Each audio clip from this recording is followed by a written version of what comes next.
We begin this hour with breaking news. There is Mayor John Tory. He is set to deliver a statement at City Hall just before his resignation officially takes effect at 5 p.m. He is scheduled to approach the podium any moment now, and we will hear directly from Mayor John Tory on his last official day as mayor of the City of Toronto after formally resigning from his post after admitting to an affair with a former staff member.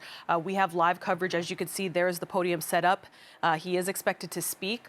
There is word we could potentially hear from Deputy Mayor Jennifer McKelvie as well. But of course, we are listening in and waiting patiently for Mayor Tory to hear his last words as mayor of Toronto before he officially steps down. At this point, I want to bring in CP24's Lindsay Biscaya. I do believe we have Lindsay there. Okay, we'll check in with Lindsay in just a moment. But right now, as you can see, we're just standing by. If you are just tuning in, this is, of course, Mayor John Tory's last official day in the top spot of the city. Earlier today, Tory delegated a handful of authorities to City Manager Paul Johnson and City Council in what could be his final act as mayor. Now, of course, as a reminder, he announced abruptly just a week ago that he was resigning after disclosing that he had a relationship with a former staff member. So again, we are just waiting moments now to hear directly from Mayor John Tory. But let's bring in CP24's Lindsay Biscaya, who is there at City Hall right now. Lindsay, we're hoping to hear from the mayor within hopefully minutes. Again, this has been a very eventful day at City Hall this afternoon. Yeah, and that was the first time, Kayla, that we saw the mayor come out of these doors just now. It was very quick. It was very quiet. He didn't say anything to us. And I believe he's speaking now, so back to you. Well, good afternoon. I've had today a number of meetings on my last day in office. I met with the city manager this morning, the medical officer of health, Dr. Davila, and the deputy mayor, Jennifer McKelvie, who I'm pleased is joining me now, and she'll be speaking in a moment or two. All of these meetings dealt with substantive issues facing the city, and I sincerely wish the Deputy Mayor and the next Mayor and the City Council all the very best in trying to move Toronto forward. I'm happy that we received confirmation today from the province that the $235 million they had pledged towards our 2022 COVID-19 funding shortfall has been processed, and that a transfer agreement will be coming to the March 21st Executive Committee meeting. I've had a number of jobs in my life. I've been a lawyer, I've been a political advisor, I've been a corporate executive, a broadcaster, the commissioner of a professional sports league. These are all fine positions to have, and I was proud to have them. But the career I wanted the most, and the one I was privileged enough to have, was in public service. To me, there is no greater occupation, because it is being part of something bigger than yourself. And for myself, Toronto has been my cause. I honestly believe that Toronto is the greatest city in the world, a city that others envy and imitate, a city whose challenges almost entirely arise from the fact that so many people wish to be here and wish to build their futures here. I worked tirelessly, day and night, weekends, to help meet those challenges, and you never had any complaint from me, you never would, to help maintain and advance our position as the greatest city in the world. I didn't always get it right. When I didn't, I took responsibility, as a leader must, including in this instance when many were hurt more than me. When I became mayor, the city was struggling. We were deeply divided, downtown versus suburbs, left versus right, so-called, and on it went. The city was in turmoil. The city government was in turmoil. The great hopes and dreams that we had for our city were stalled. I felt that I could help, and I offered to serve with calmness and commitment. What I was interested in and what I wanted to do is to restore our commitment to the city's well-being and growth. Just to do the hard work day in and day out, week after week, that Toronto requires of its mayor, that Toronto needs from its mayor. Over the next 6 years, we saw the growth of a sort that has not been experienced in decades and maybe ever in the history of this city. And I won't suggest for a moment that it was because of any one thing or series of things I or anyone in the government did. Not at all. It was because, and I address this to the people that I had the privilege to serve, it was because of you, the people of the city. It was because of your ingenuity and your hard work and the money that you sent to the government in taxes to allow us to provide the services that we provided. It was your desire to do more and to do better. All I tried to do was to be a mayor whose energy and drive matched that of the city itself. A mayor who tried to ensure that every single part of the city, every community, every person was included in the success story that is Toronto. When the pandemic came, and so much of what we have accomplished seemed to be at risk, I again tried to channel that sense of shared purpose that I saw every day from our incredible healthcare workers and others, all the people who showed up because they didn't have the option of staying home. They knew that the only way through this terrible crisis we faced, a crisis unprecedented in the history of this city, was to be in it together and to be there for one another. And I tried to be there for them. I tried to honor them in only the way that I could, which was to be on the job that I had every single day, all day, by always being ready to serve them, by making the extra effort to communicate with them, to comfort them, to explain to them, to work hard and to work together. That's the Toronto way. That's what makes being mayor of this city the best job anyone could ever have. And it's why it breaks my heart to leave. But leaving was the right thing to do, as hard as it might be. Nous avons accompli beaucoup de travail ensemble pendant la pandémie et d'autres fois, alors que cela me brise le cœur. De partir, c'est la bonne chose à faire. Toronto City Council isn't the big machine of party politics. It's an issue by issue, corner by corner, neighborhood by neighborhood test of our willingness and our ability to work together on behalf of the people of this city. Their needs, their priorities, their future. That's what I tried to bring, that kind of sensibility. That commitment to working hard, to listening, and to setting aside the often brutal sport of politics to get some worthwhile things done. What do I want to be remembered for? I know my departure and its circumstances will rank high on some lists, but I do hope that in time other things will stand out. That we are finally back to building transit. Many kilometers of new lines that we so badly need to connect people to opportunity and get the city moving. We took decades off doing that before I was the mayor. We're back to building transit. That the government is back in the business of getting housing built so that people can afford a decent place to live. That we kept taxes affordable while also making critical investments in frontline services, establishing the kind of financial discipline that respects the people who pay the bills. But more than anything, what I hope is remembered of my time is that I did the work of keeping the city stable and moving forward. That I did the work of reaching out to those who share my deep love for this city and try to work with them to make things better.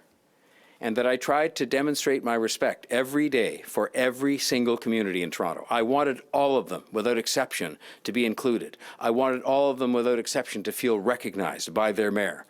This may well be the single important aspect of a job of mayor of this very diverse city, to bring people together, to help them to learn about each other, and whenever discrimination or hatred show up themselves anywhere, anytime, then to do what I've always said, which is to stand up, to speak up, to show up, and to act. In this era of polarization and division you've heard me speak about often, that responsibility of a mayor will have much to do with whether this city can continue to be successful and united going forward. I want to say thank you to my staff, past and present, both from my election campaigns and in the mayor's office. This office, for which I have so much respect, as great as it is, can only be as great as the men and women who serve in it. It is indeed great, and I know this staff will serve Deputy Mayor McKelvie and the people of this city as they have served me, with devotion and with dedication and with incredible energy and hard work. Thank you to my colleagues on City Council and to the Toronto Public Service. The Toronto Public Service, you've heard me speak of them before. They exceeded everything I expected when I came here, and I had experience running large organizations with the very best of the private sector. And I can tell you that the people here that worked with me for these 8 years are the very best that you could find anywhere, private or public. They wake up every day, and I'm talking about people senior and in every single corner of the public service. They wake up every day, they show up every day, every week, and every month of the year, ready to serve, ready to support, ready to provide services to people, and they do an excellent and often unheralded job. Most of all, I want to say thank you to the people of the City of Toronto. They have put their faith and their trust in me. They have received me with a warmth as I've gone from community to community, event to event, day to day, that I could never have imagined. And I feel like they're part of my family, and I hope that they feel like I'm part of theirs. And I want to say thank you to those in particular who have reached out in these last number of days to offer their support to me. Hundreds and hundreds of people. I will never forget the kindness that they showed to me during a difficult time. Toronto is a great city. it is a great city. It's fine for us to say this who live here, but we sometimes will sneer at the people who externally, will say that we're great. And as a city that isn't all that big necessarily compared to other global cities, we rank high on every list that is ever done of cities that you'd want to live in, cities that are livable, cities that you'd want to invest in. And that's not by accident. You can't discount all of those lists. And it will continue to grow greater as long as we continue to care about its future, but more importantly, as long as we continue to care about each other and support each other. The pandemic was the best possible demonstration you could ever see of the DNA that makes this city special, where people genuinely do care about each other. Their leaders care about them. The leaders are sensitive to who they are and how they're different from one another. And what makes us strong is growing stronger. And that's why we've got to continue to grow stronger. What challenges us is being overcome. As we speak, we are working on those challenges, and they're the same challenges being faced in many other places. And I leave knowing absolutely confidently that our city's best days lie ahead. I leave with great hopes, I leave with high spirits, I leave with deep humility and ever deeper gratitude. While I hope to be very much focused on my family and rebuilding, I will be looking for other ways I can contribute in the days ahead. That's in my DNA. In the meantime, I want to say thank you to the people of the City of Toronto for the honor and the privilege of allowing me to serve the city that I've spent my entire life in and that I love so deeply. As my time as mayor comes to an end, I think it's important that we are here demonstrating an orderly transition, as people would expect. And that is why I've tried to conduct myself in the way that I think people would expect. And so now I will take my leave, and I will turn things over to Deputy Mayor McKelvie to speak and to take your questions. I will just say to you that while obviously these events are unexpected, I very carefully considered who I would appoint as the Deputy Mayor of this city, because you would do that. You would take great care in appointing the person that you're appointing as Deputy Mayor. And this is a woman who has the intelligence, she has the personality and disposition, she has the dedication, the determination, the experience on City Council to do an excellent job stepping into this leadership role and taking this city forward, as I am sure she will. Thank you. One question, Mr. Mayor?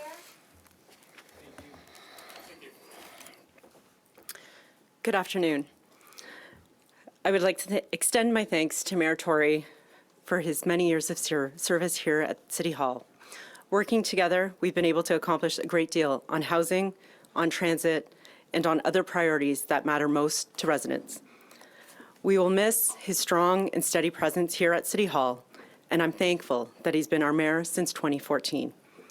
He worked very long days, often 7 days a week, because he loved the city and wanted to do a good job for all residents. I wish his family, I wish him well in the months ahead, and fully respect his calls for privacy at this time. My top priority, and the priority of all council, is the continued operations of local government for our residents. I was honored to be appointed Deputy Mayor at the start of this term by Mayor John Tory, and I am completely committed to fulfilling the duties and the obligations of that role. And I will be making sure that we can continue to deliver on the priorities on which Mayor Tory received a mandate from voters last October: keeping our city safe, getting housing built, getting transit built, and making sure the nuts and bolts city services continue to be delivered in the best possible way.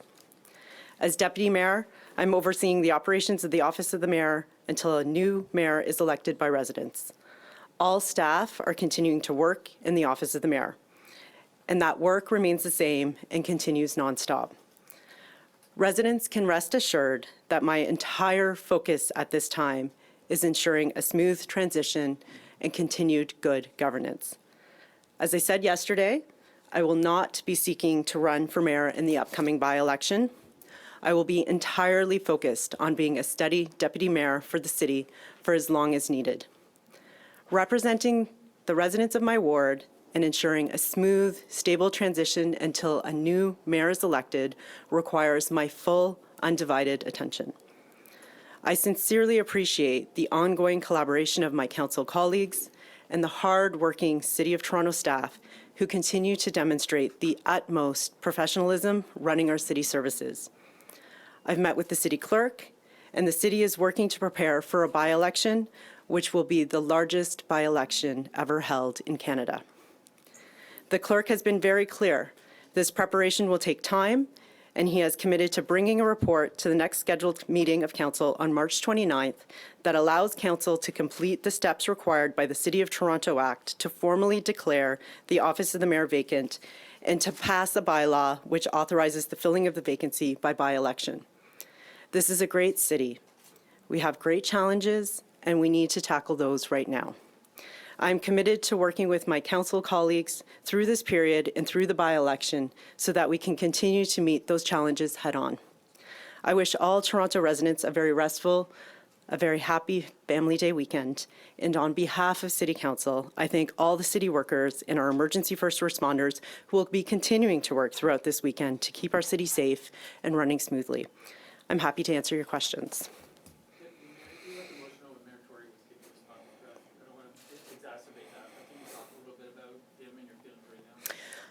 Yes, I think I am a little emotional. I have a lot of respect for Mayor Tory. He's the man that I admire a lot.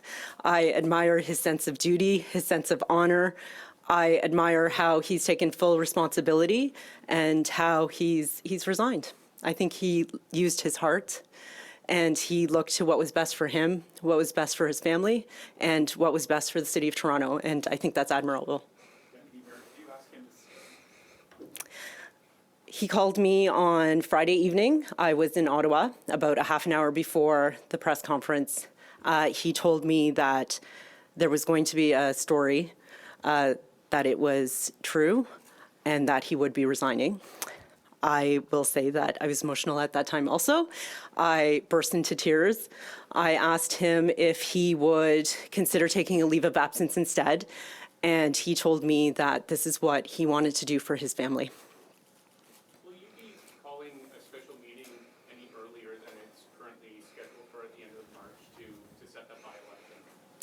It's very important that we listen to the advice of our city clerk on this matter. This is going to be the largest by-election that has ever been run in Canada.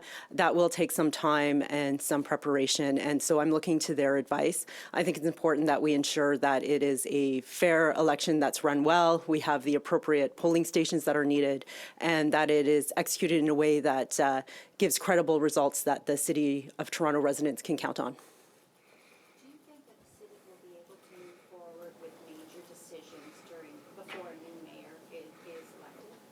I am confident that the budget that we passed on Wednesday gives us a clear mandate for the year. I think that the budget that we all came together on and accept shows the priorities of the city, and I have no doubt that all of City Council is going to be able to come together to advance the very, very important priorities that we have around community safety, building transit, building housing, and ensuring that our city services continue to operate efficiently on a day-to-day basis.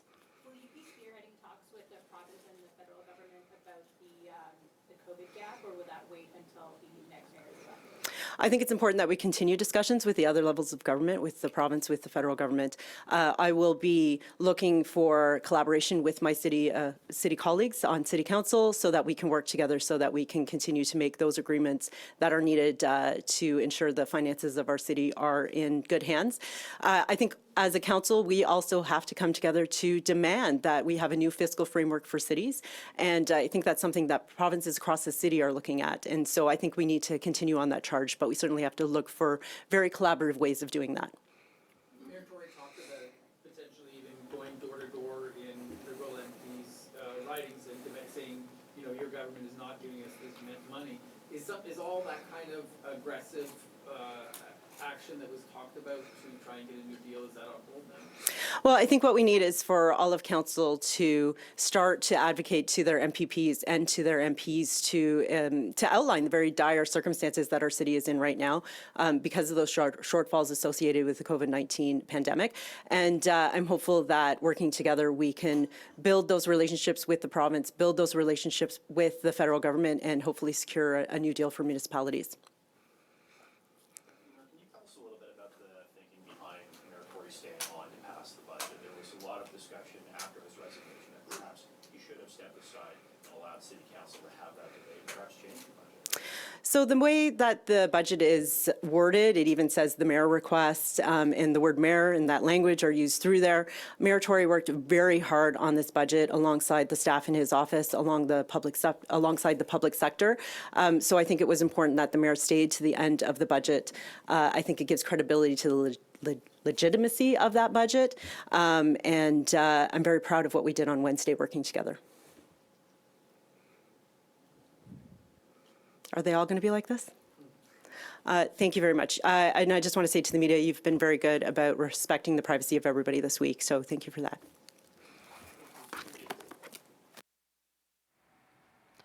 Okay, we have been listening in live to Mayor John Tory. He addressed the media for his last time officially as mayor of Toronto. His term as mayor officially comes to an end in 10 minutes' time. It was about a 10-minute speech or so, thanking everyone, including his staff, as well as the residents of Toronto during his tenure as mayor of the city.